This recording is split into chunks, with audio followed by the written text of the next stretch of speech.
আমরা যদি সে মানুষগুলোর জীবনী দেখি তাহলে আমরা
তার পুত্রের লোকেরা আর ক্ষুব্ধ হয়ে গেল, রাগান্বিত হয়ে সে যখন একটু বড় হলো তখন বলল যে হে ইব্রাহিম, তুমি আমার বাপ দাদার ধর্মের উপর চুলটাই মারতেছো, তুমি সে ধর্ম তোমার ধর্ম ছেড়ে আমাদের ধর্মের মধ্যে চলে আসো, তাহলে আমি তোমাকে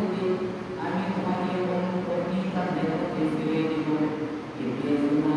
আসলেন না। আমি যে জিনিসটা বলতে যাচ্ছি, এই পৃথিবীর মধ্যে যদি আপনি আসেন তাহলে আপনাকে অবশ্যই পরীক্ষা দিতে হবে। দিনে 5 বেলা নামাজ আপনি সঠিক মতো আদায় করেছেন কিনা সেটাও একটি পরীক্ষা। রমজান মাসে রোজা আল্লাহ তাআলা ফরজ করে দিয়েছেন, সেই রোজা আপনি রাখেন কিনা সেটাও একটা পরীক্ষা। এই পরীক্ষার মধ্যে যদি আপনি পাস করতে পারেন, সেই পরীক্ষার মধ্যে যদি আপনি পাস করতে পারেন, তাহলে সেই পরীক্ষার ফলাফল অনুযায়ী কাল কিয়ামতের মধ্যে আমাদেরকে রেজাল্ট দেওয়া হবে, ফয়সালা করা হবে কে জান্নাতি কে জাহান্নামী। এই দুনিয়ার মধ্যে আল্লাহ তাআলা বলেছেন ওয়া মা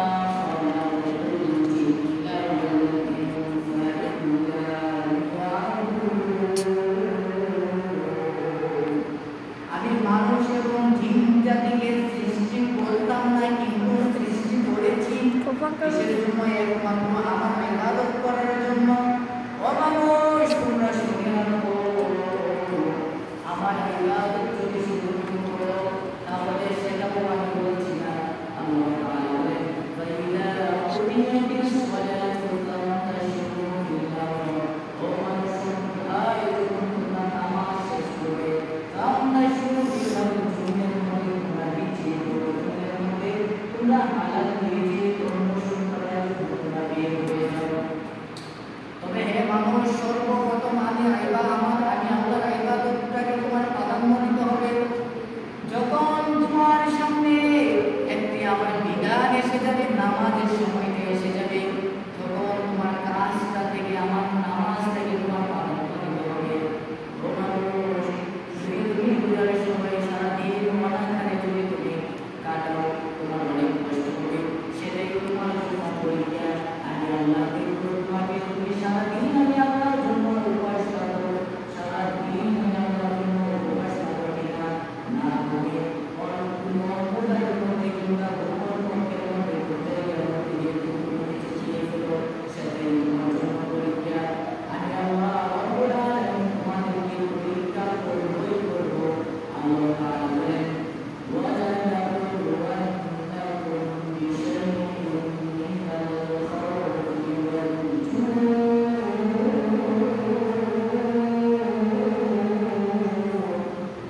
وَنَقْصٍ مِّنَ الْأَمْوَالِ وَالْأَنفُسِ وَالثَّمَرَاتِ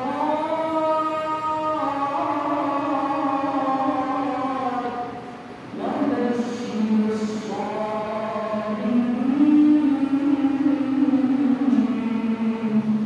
ও মানুষ, আমি তোমাকে দুনিয়ার মধ্যে প্রেরণ করেছি পরীক্ষা করার জন্য।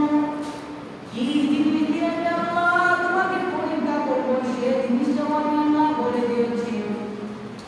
যখন নামাজের সময় আসবে, যখন তুমি নামাজ পড়বে, তুমি পরীক্ষার মধ্যে পাস করবে। যখন নামাজের সময় আসবে, নামাজ না পড়ে তোমার কাজটাকে প্রাধান্য দিবে, তাহলে বুঝতে হবে তুমি আমি আল্লাহ রব্বুল আলামিন অবহেলা করেছো। আমি জয়ের মহান তাআলা বলেন ওয়ালানাবলুওয়ান্নাকুম, দুইটা তাকিদ দেওয়া হয়েছে, অবশ্যই আমি আল্লাহ তোমাদেরকে পরীক্ষা করব। ওয়ালানাবলুওয়ান্নাকুম বিশাইইন মিনাল খাউফ, আমি আল্লাহ তোমাদেরকে ভয় দিয়ে পরীক্ষা করব। দুনিয়ার মধ্যে অনেক জিনিস রয়েছে, দেখবেন ভূমিকম্প হয়, অনেক মানুষ নদী দিয়ে চলতেছে, এমন অবস্থায় সাগরের মধ্যে যখন রয়েছে কিংবা যখন নদীর মধ্যে রয়েছে, প্রচন্ড গতিতে তুফান এসে গিয়েছে, আল্লাহ তাআলা বলেন সে সময় মানুষ বলে প্রভু এই জায়গা থেকে আমাকে উদ্ধার করে নাও, তুমি আমাকে পারের মধ্যে উদ্ধার করে দিতে পারো, তুমি আমাকে পারের মধ্যে উদ্ধার করে তুমি নাও, আমি কথা দিলাম আজ থেকে আমি নামাজ পড়বো, রোজা করবো, হজ করবো, যাকাত করবো, সব দিব।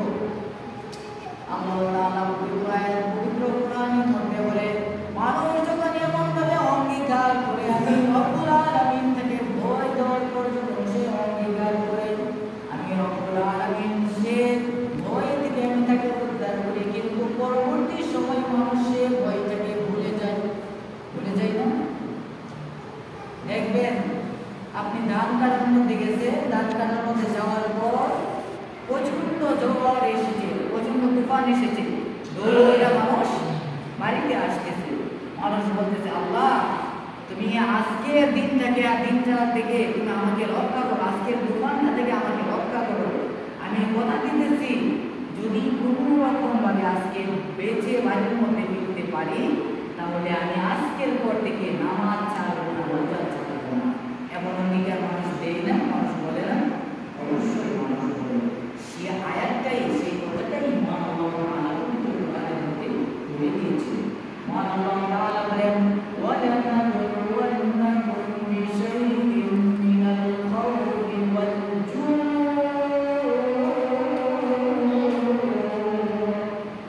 আমি রব্বুল আলামিন তোমাদেরকে ক্ষুধা দিয়ে পরীক্ষা করব।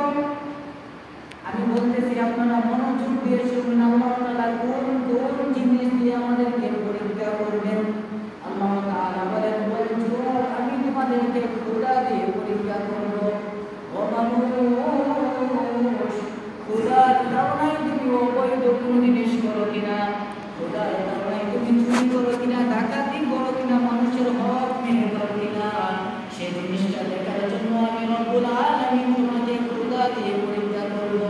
যদি ক্ষুধার কারণে, যদি ক্ষুধার যন্ত্রণা করে যদি তুমি আমি আল্লাহ হয়ে যদি তুমি অসৎ পথ যদি বেছে নাও, তুমি যদি অবৈধ পথ যদি বেছে নাও, আমি রব্বুল আলামিন অঙ্গীকার করতেছি কালকে আমাদের কঠিন ময়দানে তোমাকে বিনা হিসাবে জান্নাত দিয়ে দেব। বলেছিলাম যে আল্লাহ তাআলা ভয় দিয়ে পরীক্ষা করবেন। وَالْجُوعِ وَنَقْصٍ مِّنَ الْأَمْوَالِ وَالْأَنفُسِ وَالثَّمَرَاتِ وَنَقْصٍ مِّنَ الْأَمْوَالِ মালের মধ্যে ক্ষয়ক্ষতি দিয়ে আল্লাহ তাআলা পরীক্ষা করবেন। একটা তুফান এসেছে অথবা একটি ঝড় তুফান বৃষ্টি এসেছে, আপনার ফসলগুলোর মধ্যে শিলাবৃষ্টি পড়ে ফসলগুলো বিনষ্ট হয়ে গিয়েছে। অনেক মানুষ এমন রয়েছে যারা বলে আমাকে শুধু আল্লাহ দেখে আর কাউকে দেখে না, বলে না। আল্লাহ তাআলা বলেন, আমি তোমাকে রিজিক দিয়েছি, আমার সেই রিজিক থেকে নেওয়ার মালিক আমি আল্লাহ। আমি তোমাকে যে ফল যে রিজিক দিয়েছি, সেই রিজিকের মধ্যে পোকামাকড় দিয়ে বিভিন্ন জিনিস দিয়ে পরীক্ষা করবো। সেই সময় যদি তুমি ধৈর্য ধরতে পারো আর নামাজ আদায় করতে পারো, আমি রব্বুল আলামিন তোমাদেরকে সুসংবাদ, জান্নাতের সুসংবাদ দিচ্ছি। আল্লাহ তাআলা বলেন, ওয়ানাকসিম মিনাল আমওয়ালি ওয়াল আনফুসি ওয়াত তামারাত ওয়াবাশশিরিস সাবিরিন।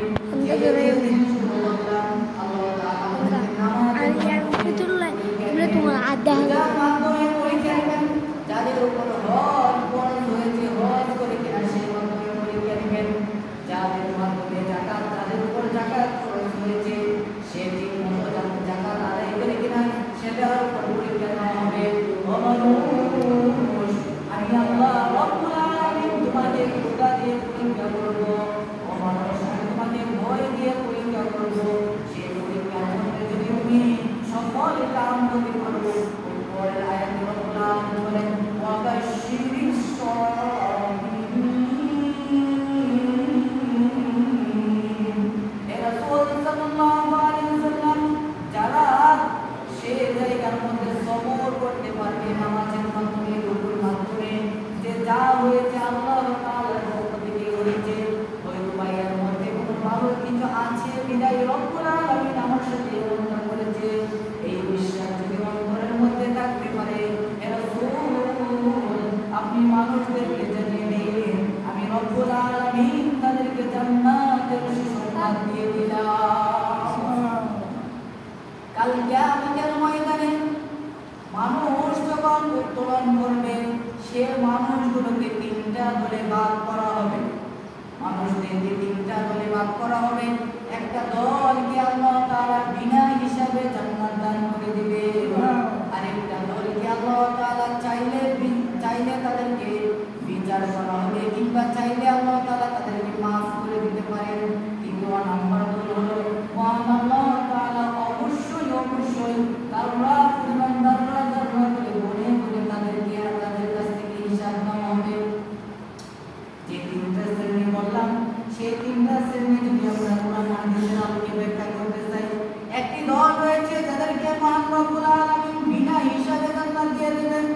আল্লাহ তাআলা বলেন ইল্লা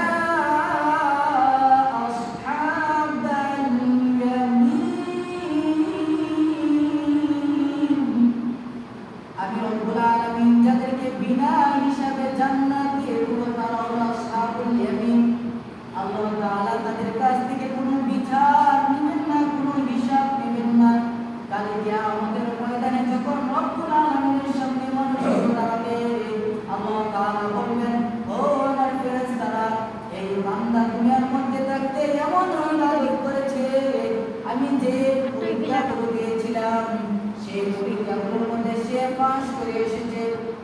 আজ তাকে হিসাবের মাধ্যমে আমি কষ্ট দিতে চাই না, আমি তাকে বিনা হিসাবে জান্নাত দিয়ে দিলাম। যে মানুষগুলো নামাজ পড়ে, রোজা রাখে, ফরজ ইবাদতগুলো ঠিকমতো আদায় করে এই দুনিয়ার মধ্য থেকে মহান রব্বুল আলামিনকে খুশি করে যেতে পেরেছে, সে মানুষদেরকে আল্লাহ তাআলা বিনা হিসাবে জান্নাত দিয়ে দিবেন। একদল মানুষ রয়েছে যাদেরকে আল্লাহ তাআলা চাইলে মাফ করতে পারেন, চাইলে আবার বিচার দিতে পারেন। আল্লাহ তাআলা বলেন ইন্নাল্লাহা লা ইয়াগফিরু আন ইউশরাকা বিহি ওয়া ইয়াগফিরু মা দুনা যালিকা লিমান ইয়াশা ওয়া মান ইউশরিক বিল্লাহি ফাকাদ দাল্লা দালালান বাঈদা। যে মানুষগুলো শিরক গুনাহ ছাড়া দুনিয়ার মধ্যে থেকে আমার কাছে আসবে, যে মানুষগুলো আমি আল্লাহ রব্বুল আলামিনের সাথে অংশীদার স্থাপন করবে না, সে মানুষগুলো যখন আমার কাছে আসবে, সে মানুষগুলো অনেক সময় নামাজ পড়েছে, অনেক সময় আবার নামাজ ছেড়ে দিয়েছে, অনেক সময় রোজা করেছে, অনেক সময় রোজা ছেড়ে দিয়েছে, কিন্তু শিরক করে নাই। সে সমস্ত মানুষগুলোকে আমি আল্লাহ চাইলে মাফ করতে পারি, আবার চাইলে বিচারও করতে পারি। এটার উপর কি নাই? নিশ্চয়তা নেই। আল্লাহ তাআলা বলবেন ওয়ামতাজুল ইয়াওমা আইয়ুহাল মুজরিমুন। কাল কিয়ামতের ময়দানে এই যে তিনটা দল ভাগ হওয়ার পর আল্লাহ তাআলা বলবেন, হে মানুষ সম্প্রদায়, দ্বিতীয় নাম্বার যে দলটি রয়েছে সে দলটি হবে নামাজ। হে জালিমের দল, হে পাপীর দল, এই দুনিয়ার মধ্যে থাকতে একজন আমার মুমিন বান্দা যে ফলের গাছ, যে গাছের ফল খেয়েছে, যে ফসল খেয়েছে, যে নাজ নিয়ামত বর্ষণ করেছে, আমি রব্বুল আলামিনের দয়ার মায়ায় তুমি সে ফলগুলো বর্ষণ করেছো, সে রুজিগুলো আহরণ করেছো। আজ আমি আল্লাহ রব্বুল আলামিন তোমাদেরকে ইনসাফের বিচার করব, ইনসাফের বিচার। ও জালিমের দল, আলাদা হয়ে যাও, আলাদা হয়ে যাও। মানুষগুলো আলাদা হতে চাইবে না, জাহান্নামী ফেরেশতাদেরকে নির্দেশ দেওয়া হবে, ও জাহান্নামের ফেরেশতার দল, তোমরা এই মানুষগুলোকে, জালিমগুলোকে পায়ের মধ্যে শিকল লেগে 70 হাত শিকল লাগে টেনে টেনে তাকে জাহান্নামের মধ্যে নিয়ে নিক্ষেপ করো। এর একমাত্র কারণ হলো রব্বুল আলামিন যে পরীক্ষা দিয়েছিল, সেই পরীক্ষার মধ্যে সে অকৃতকার্য হয়েছে, সে ব্যক্তি সফল হতে পারে নাই। আল্লাহ রব্বুল আলামিন আমাদের কাছ থেকে কিছু ওয়াদা নিয়েছেন। আল্লাহ রব্বুল আলামিন বলেন আলাস্তু বিরাব্বিকুম, নূরের জগতের মধ্যে রব বলেছিলেন আলাস্তু বিরাব্বিকুম, আমি কি তোমাদের রব না? আমরা সমসুরে একসাথে বলেছিলাম ক্বালু বালা, হে প্রভু অবশ্যই অবশ্যই আপনি আমাদের রব। আল্লাহ তাআলা বলেন قد أفلح المؤمنون الذين هم في صلاتهم خاشعون والذين هم عن اللغو معرضون والذين هم للزكاة فاعلون। আল্লাহ তাআলা মুমিন কারা হবে, কারা পরীক্ষার মধ্যে পাশ করে করে মুমিন হয়।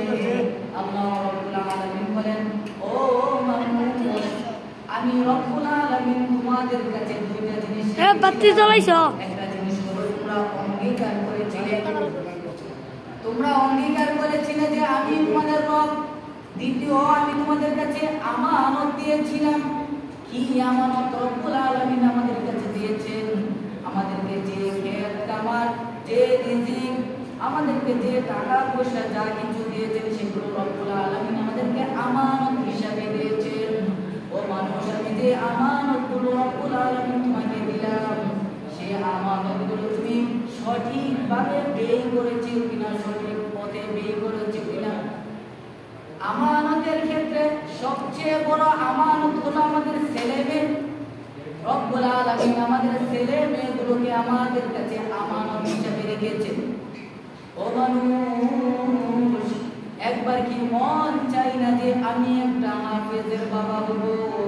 একবার কি মন চাই না আমি একজন আলেমের বাবা হব, আমি একজন মুফতির বাবা হব?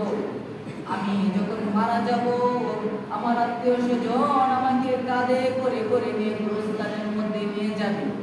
গোরস্থানের মধ্যে নিয়ে যাওয়ার পর যে মানুষগুলো আমাকে গোরস্থানের মধ্যে নিয়ে যাবে, আমি যদি একটু কাল্পনিক জগতের মধ্যে আপনাদেরকে নিয়ে আসি, আপনি যদি চেয়ে দেখেন আপনার ভাই, আপনার ছেলে, আপনার চাচা খালিয়ার মধ্যে করে করে চিরতরে আপনাকে বিদায় দেওয়ার জন্য গোরস্থানের মধ্যে নিয়ে যাবে।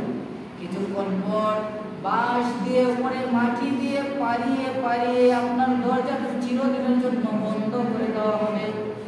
আপনার কি মন চাই না যে শেষ বিদায়ের সময় যে দোয়াটা করা হবে, যে নামাজটা পড়া হবে, সেই নামাজটা আমার সন্তান করুক, এই নামাজের ইমামতি আমার সন্তান করুক? আপনার কি মন চাই না? আল্লাহ তাআলা তো আপনার কাছে আপনার সন্তানকে আমানত রেখেছেন। আমি খুতবার মধ্যে একটা হাদিস পড়েছিলাম, সেই হাদিসের শেষ অংশে বলা হয়েছে যে রব্বুল আলামিন রাসূল সাল্লাল্লাহু আলাইহি ওয়াসাল্লাম বলেছেন, তিনটা জিনিস এমন রয়েছে যে তিনটা জিনিস মানুষ যখন মারা যায় তখন তার সকল আমলনামাগুলো বন্ধ হয়ে যায়, কিন্তু তিনটা জিনিস ব্যতীত। একটা জিনিস হলো নেক সন্তান। যদি নেক সন্তান দুনিয়ার মধ্যে রেখে দেওয়া হয়, যদি নেক সন্তান যদি দুনিয়ার মধ্যে রেখে যায়, সে সন্তান তার বাবার জন্য, তার মায়ের জন্য রব্বুল আলামিনের কাছে হাত তুলে দোয়া করবে। সে দোয়ার যে সে সন্তান যে সওয়াবটা করবে, সে সওয়াবটা তার বাবার আর মায়ের আমলনামার মধ্যে তুলে দেওয়া হবে। আচ্ছা, আমি আপনাদেরকে এই জায়গার মধ্যে একটা প্রশ্ন করি।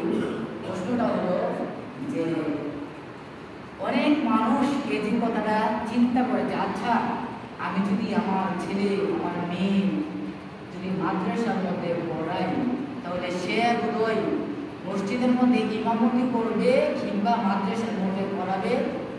এমনই আমাদের চিন্তা ভাবনা, বা যারা আমরা মাদ্রাসার মধ্যে পড়ি, আমাদের চিন্তা ভাবনা এরকমই যে আমরা মনে হয় মসজিদের মধ্যে ইমামতি করতে হবে কিংবা আমাদেরকে মাদ্রাসার মধ্যে পড়াতে হবে, আমরা অন্য কোনো জিনিস করতে পারবো না।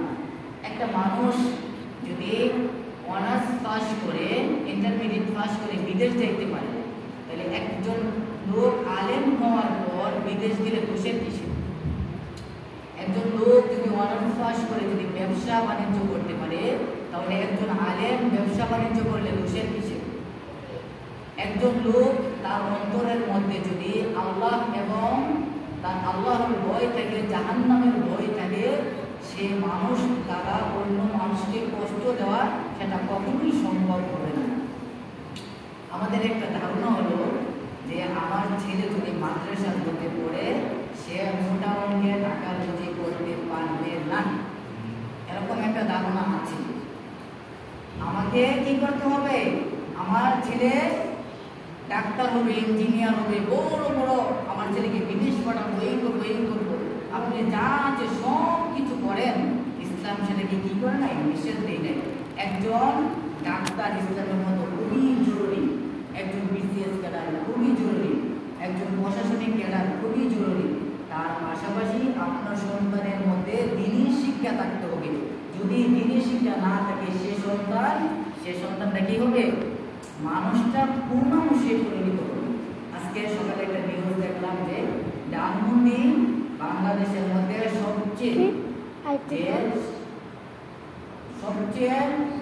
বাংলাদেশের মধ্যে সবচেয়ে যে টাকা পয়সা সম্পদশালী যে এলাকাগুলো রয়েছে, এর মধ্যে বনানী ধানমন্ডি হলো